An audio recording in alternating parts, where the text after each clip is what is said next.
Welcome to Hannity, and tonight we have damning new information on a developing story you won't hear from the mainstream Destroy Trump media, and in just moments we're going to uncover two shocking pieces of evidence that may show the unmasked members of the Trump team may have been surveilled by officials inside of the Obama administration, and that is tonight's blockbuster opening monologue. All right, let's go back to March the 4th. Remember, President Trump, he was ridiculed by the alt-left propaganda Destroy Trump media. Why? He tweeted out that members of his transition team had been wiretapped by the Obama administration. But tonight, there is a damning piece of tape circulating that could vindicate President Trump.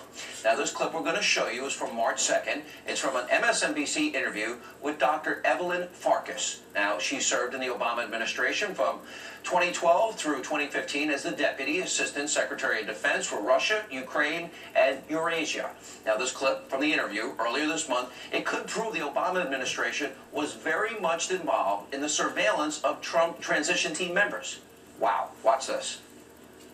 I was urging my former colleagues and frankly speaking, the people on the Hill, it was more actually aimed at telling the Hill people, get as much information as you can, get as much intelligence as you can before President Obama leaves the administration, because I had a fear that somehow that information would disappear with the senior people who left. So it would be hidden away in the bureaucracy, that the Trump folks, if they found out how we knew what we knew about the Trump staff's dealing with Russians, that they would try to compromise those sources and methods, meaning we would no longer have access to that intelligence. So I became very worried because not enough was coming out into the open, and I knew that there was more.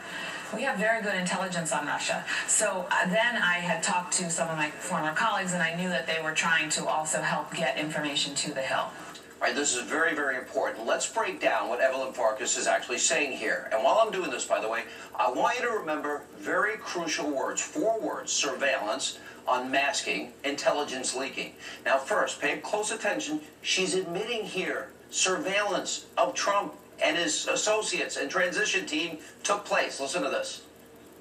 It was more actually aimed at telling the Hill people, get as much information as you can, get as much intelligence as you can before President Obama leaves the administration, because I had a fear that somehow that information would disappear with the senior people.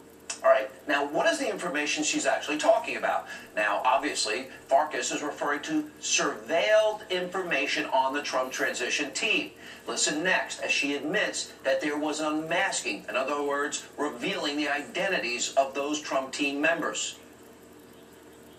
That the Trump folks, if they found out how we knew what we knew about the Trump staff's dealing with Russians, that they would try to compromise those sources and methods, meaning we would no longer have access to that intelligence. Pretty blockbuster. Third, she admits that intelligence leaking was taking place. By the way, that could very well be a felony. I became very worried because not enough was coming out into the open, and I knew that there was more. We have very good intelligence on Russia. So then I had talked to some of my former colleagues, and I knew that they were trying to also help get information to the Hill. All right, let's go backwards. Surveillance, unmasking, intelligence leaking, all acknowledged in that tape by Evelyn Farkas. Now, for days, we have been asking on this program, who knew what, when, and where? So, did Obama officials commit a crime here? And how did Evelyn Farkas, a former, relatively low-ranking Obama administration official, how did she know about all this surveillance? Now, that brings us to another big story tonight. For weeks, right here on this program, Sarah Carter, John Solomon from Circa News, they have been doing excellent reporting on the surveillance story. Now, they uncovered the existence of an FBI investigation into a server that was being utilized by Trump Tower. By the way, that's where the campaign was. They also discovered a FISA warrant that allowed federal officials to capture Trump team communications. Now, prior to the president taking office, all this occurred.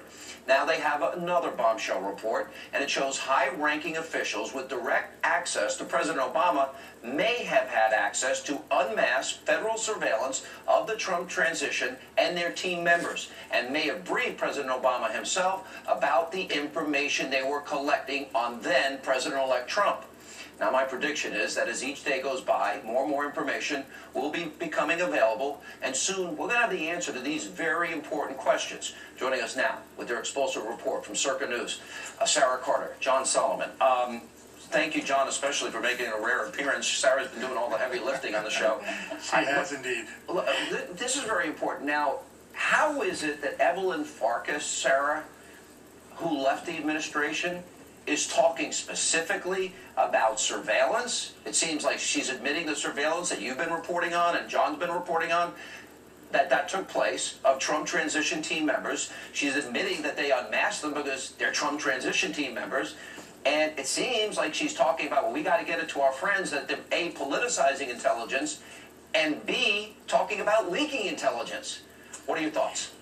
My thoughts are, with the story that John and I broke today with regards to how the Obama administration loosened a lot of the regulations that protected the privacy of Americans. I mean, this is going back all the way to 2011. Remember, everyone thought for a long time, and once it was revealed that in January, when Obama expanded Executive Order 12333 to all the agencies, everybody was just focused on that. But nobody was focusing on what happened before that. And I think with what John and I were able to show is that, look, it didn't happen just in January. That expanded it even further into all 16 agencies. But in 2011, there was already the unraveling of what we consider our privacy rights.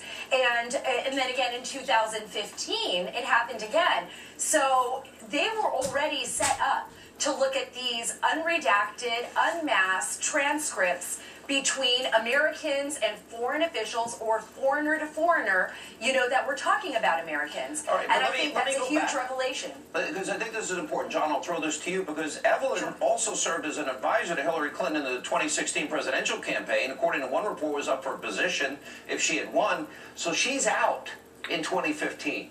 We're talking about 2016 here. How would somebody that was once a rather low-level official, no offense to her, she's serving her country, how would she have known that there was surveillance of Trump and his transition team? If you break down, if they found out what we knew about the Trump staff dealing with the Russians, wow, how would she possibly know that outside of government now? Yeah, that's a really great question. And her appearance raises more questions than we have answers to right now. But it's possible the surveillance started earlier when she was a Russia expert inside the Pentagon in 2015. That's something we have to look at. It's possible someone... John, Yep. what you just said, they could have been surveilling in 2015? Certainly possible. Listen, we don't know, so I don't want to leap to any conclusions, but that's one possibility. Another possibility is someone passes information along to her. It could be some of the information she has isn't classified at all, though she used the word intelligence, so that's a red flag, right? I think her appearance on that show is going to raise a lot of questions, and we may not know the answers to them for a little bit of time, but there's certainly some important questions that she's raised in that appearance. Let me go through a quick bullet point list and ask if you both agree. Do you both agree she's admitting surveillance at least of the Trump transition team and the president-elect took place? She seems to confirm that. Do you both agree with that? I'd say, listen, there are many different ways you can find out what's going on overseas. Surveillance is one of them. Wiretaps is one of them. Intercepts is one of them. Sometimes human intelligence is another one. A foreign government comes in and said, hey, we found this out about an American. If they found out how we knew what we knew, that would compromise sources and methods. Right. That's sources and methods can be humans, too. It doesn't necessarily mean surveillance or wiretaps. It can be one of many different ways. And it's also And it may be all ways. It may be all of those ways. Right. They may have utilized all of those ways. Okay, so it seems to acknowledge surveillance took place. Had to. How else would she know this information? Some sort of surveillance. That's the only way that they'd get that. All right. She's also revealing when she talks about if they found out how we knew, what we knew about the Trump staff dealing with the Russians, doesn't that mean some unmasking took place of some kind? Sarah? I think so. I mean, I think we already showed through our reporting that unmasking took place. And what we know for a fact is that with Flynn, and it's on the separate, investigation, his name was leaked. So Lieutenant General Mike Flynn's name was leaked out there. So we know for a fact unmasking took place. But what unmasking was it? Who was unmasked? And who authorized the unmasking? She's saying the Trump staff, what we knew about the Trump staff. Yes, but who How in the would they Trump possibly staff? know unless somebody's leaking? Now then she talks about, I knew it was important. I was urging my colleagues on the Hill to keep this information, gather this information. Who are these colleagues? Do they have security clearances? Should they have access to this information? That would be, if you leak any intelligence, even if it's to a member of Congress, wouldn't that still serve as a felony under the Espionage Act, John? If it was transmitted through channels that were not authorized, absolutely there could be criminal conduct. If it wasn't classified, there may not be. There's just so many questions we don't know, but I will say that her parents raised more questions, and I talked to some people on Capitol Hill late today that were telling us they have the same questions. They're going to start asking their colleagues, the Democrats on the Hill, were you taking information from this woman and her friends? Is this possible? Now, we all can go back to Watergate. And by the way, number one, it proves Trump was right. There was surveillance. We now have confirmed through you guys, James Roseneer, Fox News, and I think this also backs us up. Trump was surveilled. He was right in his tweet that he sent out that day. If we go back to Watergate and we look at Watergate, wasn't that about a break-in, about a political opponent? Didn't that become a big scandal and a president resigned? My question to both of you, do you think based on where this story is now, this has the potential of being even bigger? If we're talking about surveillance, unmasking, leaking intelligence, even bigger than Watergate? Is that a possibility where this ends up? Sarah?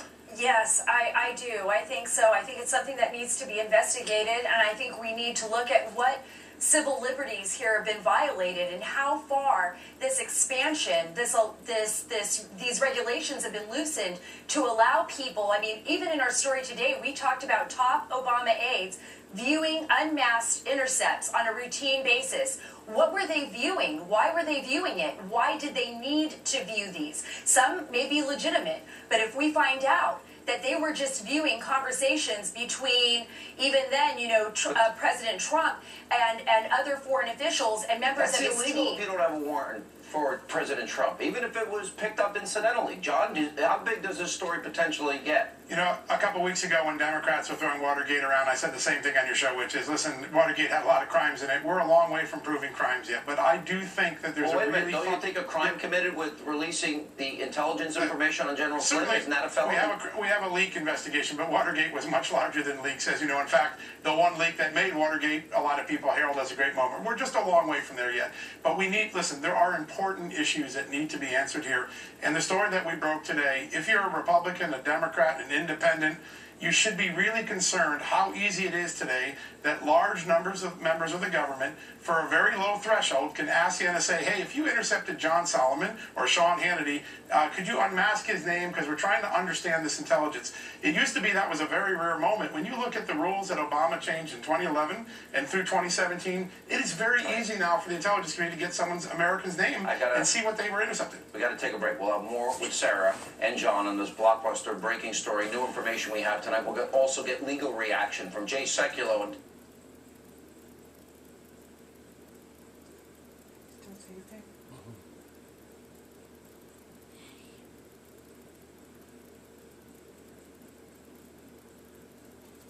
Free for 30 days. And welcome back to Hannity, and we are covering two big developing stories, each surrounding the potential surveillance of the president-elect Donald Trump and his team by Obama administration officials. We continue with Circuit News' Sarah Carter and John Solomon. All right, so your piece today, let's start at the beginning. As his presidency drew to a close, Barack Obama's top aides routinely reviewed intelligence reports gleaned from the National Security Agency's incidental intercepts of Americans abroad, taking advantage of the rules that their boss relaxed starting in 2011 to help government better fight terrorism, espionage, etc. Were they using under the guise, Sarah, of protecting the country and legitimate surveillance of America's enemies, friends, foes? Were they doing that, using that as a ruse to tap into Donald Trump's transition team in Trump Tower, do you think? Is that a possibility? I think that's the concern that a lot of the sources that have spoken to John and I have. I mean, their concern is, look, we want to be able to go after the terrorists. We want to be able to find these hackers and cyber espionage and counter espionage. We need this. But are people using this as a backdoor to actually spy on Americans? Is this being politicized? Is this political espionage? And that's the question that we all need to be asking. And we all need to kind of understand that civil liberties here are being, in a sense, being violated if what our sources are saying is true. John, your reaction? Yeah, I agree. Listen, there was one intelligence official we talked to who was, defending the intelligence community, but even he said, listen, you know what? We know that this could be this unmasking could be used for abusive or political purposes, and that's why we try to put strict rules in place. But when those rules get loosened, the potential goes up for abuse or political espionage, and those are the questions I think the Hill and the intelligence community is going to have to answer. Based on your big report today, this is a big blockbuster story. I mean, you're saying that Obama loosened the rules. Now, this is before he modified Executive Order 12333. 5 years before. 5 years before, so he was lessening the rules. And then I've got to ask this question again. I mean, here you have this Evelyn Farkas going back, when you tie that into your story, that they're loosening these rules. How does somebody who's working for Hillary, who left the Obama administration, possibly know about surveillance or potential surveillance at Trump Tower and the need to get this information to her friends on the Hill because it might disappear once Donald Trump becomes president? I mean, is there any level of intelligence that everybody didn't have access to at this point?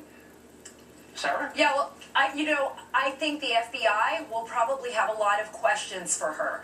And I think that that's very concerning because what we don't know about her is, was she holding onto this TS clearance? Was she still working in some capacity, beyond She that? was officially out of the administration. She was gone. She was working for Hillary. Last question. Do you think the mainstream media will end up with egg on its face? Here we have Clapper, we have Admiral Rogers, we have Comey all saying it did not impact the election. There's been no evidence of any collusion with the Trump campaign. You guys have reported on that. The media's been going 8 months without any evidence about Russia. Do you think this blows up in the media's face? Real quick, Sarah, and then John.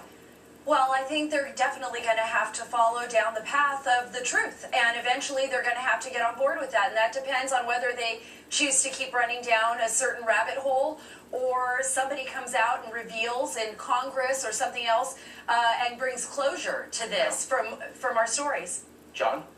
Yeah, listen, I think we're going to look back in some reporting in the last 6-7 months, and it's going to feel breathless and McCarthyite in the limelight. But keep in mind, the investigation goes on, and new things can come to light, and this narrative could change. But the body of evidence today, I think there's been a little bit of breathless and overreacted reporting. All right. Thank you both. Great work as always. We'll have you back. We're going to continue on this story. And when we come back, we're going to get reaction.